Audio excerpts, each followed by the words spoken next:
Hello guys, myself Karan Arora and today I am going to teach you accounts for BCom first year. So आज हम start करेंगे accounts BCom first year की। Start करने से पहले हम ये देखते हैं कि हमारे पास क्या क्या है, कंटेंट क्या क्या है BCom फर्स्ट ईयर में, हमें कैसे आगे फर्दर प्रोसेस करना है, कैसे कैसे हमें चैप्टर्स करने हैं, क्या क्या हमें उसमें कवर करना है, क्या क्या टॉपिक होंगे और क्या क्या लेवल होगा।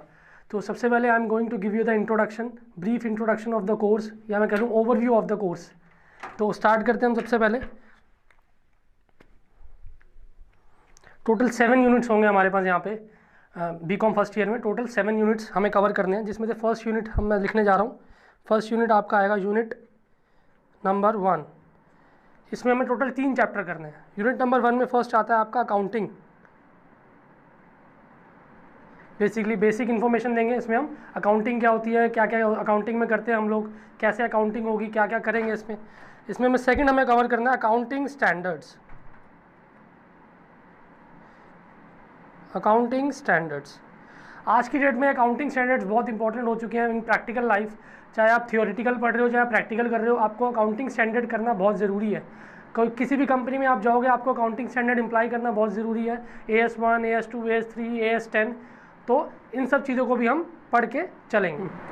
तो हमने देखा अभी हम अकाउंटिंग करेंगे, अकाउंटिंग स्टैंडर्ड्स पढ़ेंगे, एक चैप्टर है। थर्ड हमारा है अकाउंटिंग प्रोसेस। मैं लिखने जा रहा हूँ अकाउंटिंग। हम इसमें 3 चैप्टर पढ़ेंगे यूनिट 1 में। फर्स्ट है अकाउंटिंग, अकाउंटिंग की बेसिक इन्फॉर्मेशन, अकाउंटिंग होता क्या है, कैसे कैसे अकाउंटिंग होती है, क्या क्या चीज़ें आती है अकाउंटिंग के अंदर। सेकंड हम पढ़ेंगे accounting standards. Standards basically accounting के क्या क्या स्टैंडर्ड्स है, उसमें हमें क्या पढ़ना है क्या नहीं पढ़ना, क्या कितना हमारे लिए रेलेवेंट पोर्शन है, ये सब हम देख के चलेंगे इसमें। थर्ड है अकाउंटिंग प्रोसेस। जब आपके पास अकाउंटिंग की नॉलेज हो जाएगी, अकाउंटिंग स्टैंडर्ड की नॉलेज हो जाएगी, तब हम देखेंगे क्या है आपके पास अकाउंटिंग प्रोसेस। अकाउंटिंग कैसे प्रोसेस करती है, बहुत ध्यान से सुनना स्टूडेंट्स। अकाउंटिंग कैसे प्रोसेस करती है, अकाउंटिंग एक लैंग्वेज है, अकाउंटिंग इज़ अ लैंग्वेज। तो हम इसको कैसे इंटरप्रेट करेंगे ये सब हम पढ़ेंगे अकाउंटिंग प्रोसेस में। कैसे कैसे अकाउंटिंग के प्रोसेस चलता है, धीरे धीरे स्टेप बाय स्टेप हम पढ़ेंगे। ठीक है, अब सेकंड हम करते हैं यूनिट नंबर 2 है। इसमें हम फर्स्ट पढ़ेंगे चैप्टर द फाइनल अकाउंट्स।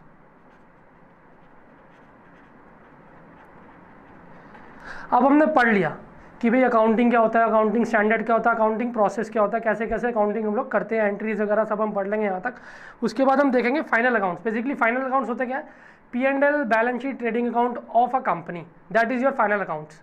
इसमें हमें ये देखना है जब वो ऊपर हमने एंट्रीज, जर्नल एंट्रीज जो हमने प्रिपेयर करेंगे, जो हम सीखेंगे ऊपर हमारी जर्नल एंट्रीज, उसको हम कैसे एक कंपनी की बैलेंस शीट या कंपनी की ट्रेडिंग अकाउंट या P&L अकाउंट में उसको कैसे फ्रेम करेंगे। तो बेसिकली ये आपका क्या है फाइनल अकाउंट। इसमें हम देखेंगे कि हमें बैलेंस शीट बनानी होती है, P&L बनाना होता है और बैलेंस शीट बनानी होती है।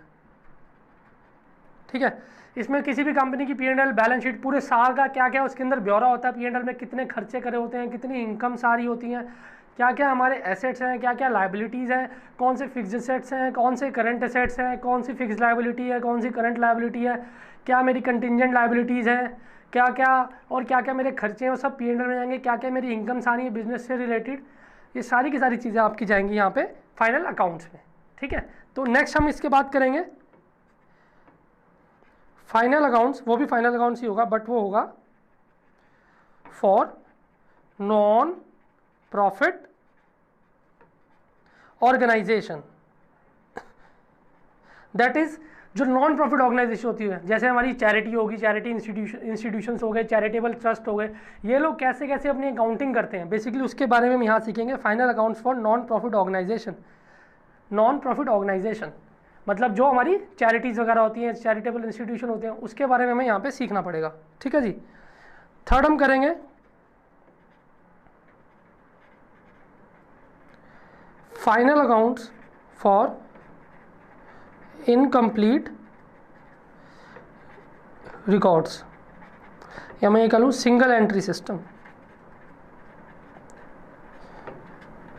सिंगल एंट्री सिस्टम बेसिकली इसमें हम सीखेंगे कि किसी भी कंपनी के इनकम्प्लीट रिकॉर्ड्स हैं उसको हम कैसे प्रिपेयर करें, कैसे डबल एंट्री सिस्टम में कैसे हम फाइनल अकाउंट्स में इसको ढाल के लेके आएँ, सो दैट हमारे जो कंपनी की जो बैलेंस शीट और जो P&L है वो प्रेजेंटेबल फॉर्म में आ जाए। तो इसमें हम ये सीखेंगे।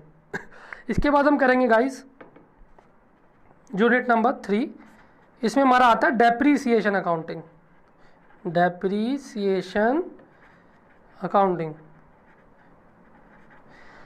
ये डेप्रीसिएशन तो आप सबने 11th में पढ़ा ही होगा, बट मैं आप सबको ऐसा लेके चलूँगा कि आपको कुछ भी नहीं आता, आप जीरो हो, मैं आपको जीरो से स्टार्ट करा के चलूँगा डेप्रीसिएशन अकाउंटिंग।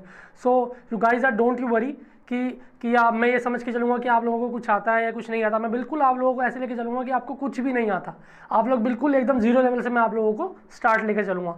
तो यूनिट 3 में हम लोग पढ़ेंगे डेप्रीसिएशन अकाउंटिंग, ठीक है। जो हमने ऊपर 2 यूनिट करें, जो हमने यूनिट नंबर 2 है, इसमें से एक क्वेश्चन ज़रूर आता है आपके एग्जाम में बीकॉम में। फाइनल अकाउंट्स है, फाइनल अकाउंट्स एनपीओ है, फाइनल अकाउंट्स, इसमें से आप मिनिमम एक क्वेश्चन तो आता ही आता है, आप लेके चलो कि 2 भी आ सकते हैं, कोई ऐसी दिक्कत वाली बात नहीं। और यूनिट नंबर 1 से भी एक क्वेश्चन आपको ज़रूर मिलेगा, वो थ्योरी का भी हो सकता है, मेनली वो थ्योरी का ही होता है बेसिकली। यूनिट नंबर 1 से आपको जनरली आपको थ्योरी का क्वेश्चन मिलेगा, और यूनिट नंबर 2 से आपको मिनिमम एक क्वेश्चन या 2 क्वेश्चन भी आ सकते हैं प्रैक्टिकल के, तो वो हम will discuss later on, will discuss it now. Unit number 3 में हमने देखा डेप्रीसिएशन अकाउंटिंग। अब हमारा यूनिट नंबर 4 है, इसमें हम लोग पढ़ेंगे कंसाइनमेंट एंड जॉइंट वेंचर। ऊपर वाले जितने भी 3 यूनिट थे, ये तो आप लोगों ने पहले में भी पढ़े होंगे, 11th-12th में आपने पढ़े होंगे, अकाउंटिंग क्या होती है, फाइनल अकाउंट्स, एनपीओ वगैरह, डेप्रीसिएशन, ये आपने पढ़े होंगे। ये आपके फर्स्ट ईयर के लिए नया टॉपिक है, ये पूरा कंप्लीटली न्यू टॉपिक है। ये न्यू टॉपिक है। कंसाइनमेंट हो गया, जॉइंट वेंचर हो गया। बेसिकली कंसाइनमेंट होता क्या है? Consignment is like principal agent relationship. जैसे मैं प्रिंसिपल हूँ, मेरा एक एजेंट है, मेरे पास स्टॉक पड़ा हुआ है, मैंने उसको बोला कि भैया मेरे से ये स्टॉक ले जाओ और जाके स्टॉक मार्केट में बेचो। तो मैं प्रिंसिपल हुआ, मेरे से वो ले गया स्टॉक और मेरे बिहाफ पे वो स्टॉक बेच रहा, तो मैं प्रिंसिपल, वो एजेंट।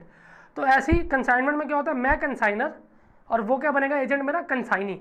वो मेरे बिहाफ पे मेरे यहाँ से स्टॉक उठा के ले जाएगा और बाहर जाके वो स्टॉक बेचेगा, तो वो क्या बनेगा, कंसाइनी। मैं और क्या बनूंगा, कंसाइनर। और इसमें हमने पढ़ा एक जॉइंट वेंचर। जॉइंट वेंचर में बेसिकली मैं आपको भी खाली ओवरव्यू दे रहा हूँ, हम लेटर ऑन जैसे जैसे हम चैप्टर करेंगे वैसे वैसे हम इसको आगे आगे डिटेल में स्टडी करते चलेंगे, ठीक है गाइस। अब इसके बाद हमने joint venture. Basically joint venture क्या होता है, किसी भी कंपनी, जैसे मैं हूँ, मिस्टर ए और मिस्टर बी, 2 लोग हैं, मिस्टर ए और मिस्टर बी। हम लोगों ने क्या करना है, हम लोगों ने मिलकर कोई काम शुरू करना है इंडिया में। मिस्टर बी बाहर से आए, या हमें कह रहा दोनों रेजिडेंट हैं, मिस्टर ए मिस्टर बी, हम लोगों ने मिलकर कोई काम शुरू करना है। तो मैंने और मिस्टर ए और मिस्टर बी ने मिल के एक जॉइंटली एक वेंचर शुरू किया। बेसिकली हमने कहा टेक्सटाइल बिजनेस शुरू करते हैं, तो मिस्टर ए और मिस्टर बी ने मिल के एक जॉइंट वेंचर शुरू किया। तो बेसिकली इसको क्या बोलेंगे, जॉइंट वेंचर। मतलब जब 2 लोग या 2 से ज़्यादा लोगों ने मिलकर कोई काम शुरू किया जाता है तो इसको बोलते हैं जॉइंट वेंचर। हाँ, it's like a partnership but it is different from partnership. Later on will discuss it now. Later on we will discuss कि क्या जॉइंट वेंचर और पार्टनरशिप में क्या क्या डिफरेंसेस होते हैं, क्या जॉइंट वेंचर में भी मिलके काम होता है, पार्टनरशिप में भी मिलके काम होता है, तो जॉइंट वेंचर और पार्टनरशिप में क्या क्या काम होता है, ये हम धीरे धीरे बात करेंगे।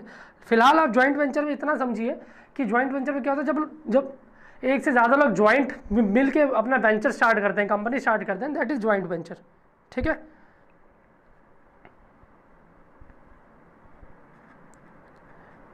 इसके बाद हमारा आता है hire purchase system. Hire purchase, मैं इसको भी एक आपको ओवरव्यू देता हूँ क्या होता है हायर परचेज।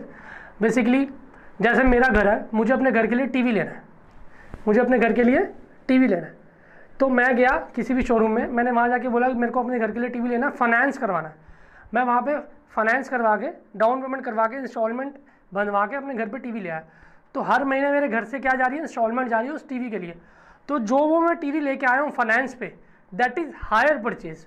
वो मैं टीवी खरीद के लेके आया हूँ, जो मैं खरीद के लेके आया हूँ इंस्टॉलमेंट पे, उसको मैं क्या कर लूँगा, हायर परचेज टीवी है, वो मेरा हायर परचेज एसेट है।